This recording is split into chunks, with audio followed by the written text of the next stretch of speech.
بسم اللہ الرحمن الرحیم۔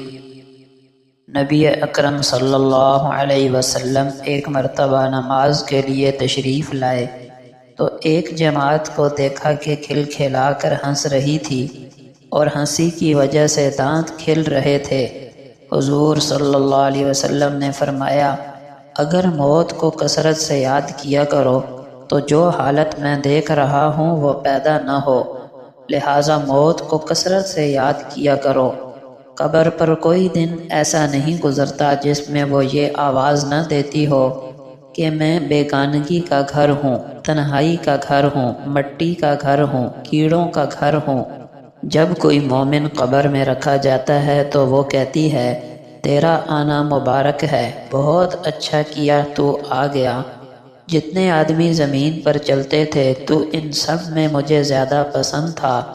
آج جب تو میرے پاس آیا ہے تو میرے بہترین سلوک کو دیکھے گا۔ اس کے بعد وہ قبر جہاں تک مردے کی نظر پہنچ سکے وہاں تک وسیع ہو جاتی ہے اور ایک دروازہ اس میں جنت کا کھل جاتا ہے جس سے وہاں کی ہوائیں اور خوشبوئیں اس کو آتی رہتی ہیں۔ اور جب کوئی بد کردار قبر میں رکھا جاتا ہے تو وہ کہتی ہے، تیرا آنا نامبارک ہے، برا کیا جو تو آیا۔ زمین پر جتنے آدمی چلتے تھے ان سب میں تجھ ہی سے مجھے زیادہ نفرت تھی۔ آج جب تو میرے حوالے ہوا ہے تو میرے برتاؤ کو بھی دیکھ لے گا۔ اس کے بعد وہ اس طرح سے اس کو دباتی ہے کہ پسلیاں آپس میں ایک دوسرے میں گھس جاتی ہیں اور 70 اژدہے اس پر ایسے مسلط ہو جاتے ہیں کہ اگر ایک بھی زمین پر پھونکار مار دے تو اس کے اثر سے زمین پر گھاس تک باقی نہ رہے، وہ اس کو قیامت تک ڈستے رہتے ہیں۔ حضور صلی اللہ علیہ وسلم نے فرمایا، قبر یا تو جنت کا ایک باغ ہے یا جہنم کا ایک گڑھا ہے۔ حضرت ابو ہریرہ رضی اللہ عنہ فرماتے ہیں کہ رسول اللہ صلی اللہ علیہ وسلم نے فرمایا، کسی فاجر شخص کو نعمتوں میں دیکھ کر اس پر رشک نہ کرنا، کیونکہ تم نہیں جانتے کہ اس کی موت کے بعد اس کے ساتھ کیا سلوک ہونے والا ہے۔ اس کے لیے اللہ کے یہاں ایک مہلک چیز ہے جو مرے گی نہیں، یعنی جہنم۔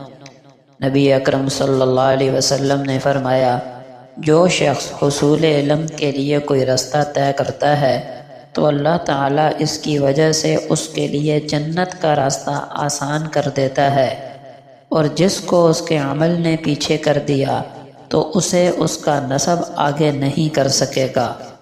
سیدنا ابو ہریرہ رضی اللہ عنہ سے روایت ہے کہ نبی اکرم صلی اللہ علیہ وسلم نے فرمایا، پیر اور جمعرات کو اعمال اللہ کے حضور پیش کیے جاتے ہیں۔ میری خواہش ہے کہ میرا عمل اس حال میں پیش کیا جائے کہ میں روزے سے ہوں۔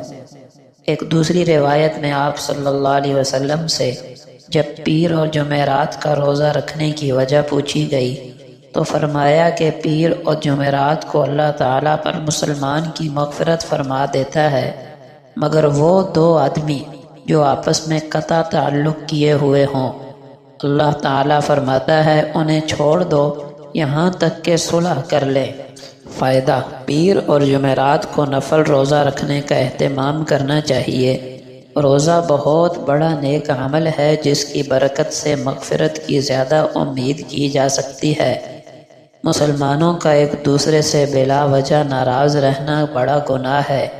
کسی دینی وجہ سے ناراضی رکھنا اور اہل و عیال کو تنبیہ کرنے کے لیے ناراض ہو جانا اس وعید میں شامل نہیں۔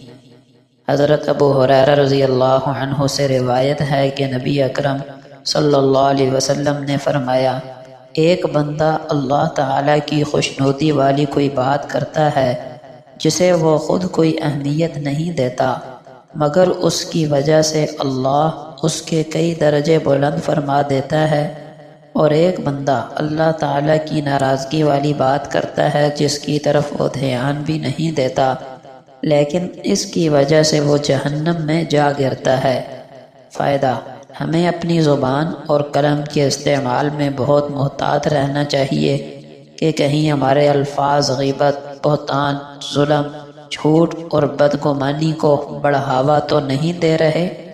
نبی اکرم صلی اللہ علیہ وسلم نے فرمایا، جو کسی ہدایت کی طرف بلائے تو اسے بھی اتنا ہی ثواب ملے گا جتنا اس شخص کو ملے گا جس نے اس کی اتباع کی، اور اس سے ان کے ثواب میں کوئی کمی نہ ہوگی۔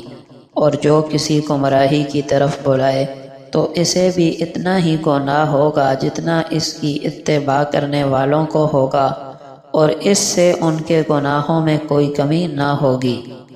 رسول اللہ صلی اللہ علیہ وسلم کا پاک ارشاد ہے، آدمی کے بدن کے 360 جوڑوں میں سے ہر جوڑ پر ہر اس دن کا صدقہ واجب ہے جس میں سورج طلوع ہوتا ہے، اور لوگوں کے درمیان انصاف کرنا بھی ایک صدقہ ہے۔ صدقہ جنت کے دروازوں میں سے ایک دروازہ ہے۔ صدقہ قیامت کے دن سایہ ہوگا اور اپنے دینے والے کو آگ سے خلاصی دلوائے گا۔ صدقہ اللہ کے غضب کو ٹھنڈا کرتا اور قبر کی گرمی میں ٹھنڈک کا سامان ہے۔ میت کے لیے بہترین ہدیہ اور سب سے زیادہ نفع بخش چیز صدقہ ہے، اور صدقہ کے ثواب کو اللہ تعالی بڑھاتا رہتا ہے۔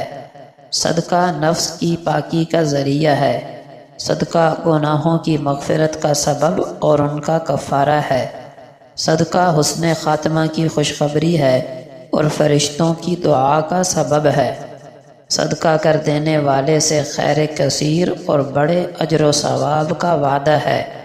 صدقہ کرنا آدمی کو متقیوں کی صف میں شامل کر دیتا ہے، اور صدقہ کرنے والے سے اللہ کی مخلوق بھی محبت کرتی ہے۔ صدقہ دعاؤں کے قبول ہونے اور مشکلوں سے نکلنے کا ذریعہ ہے۔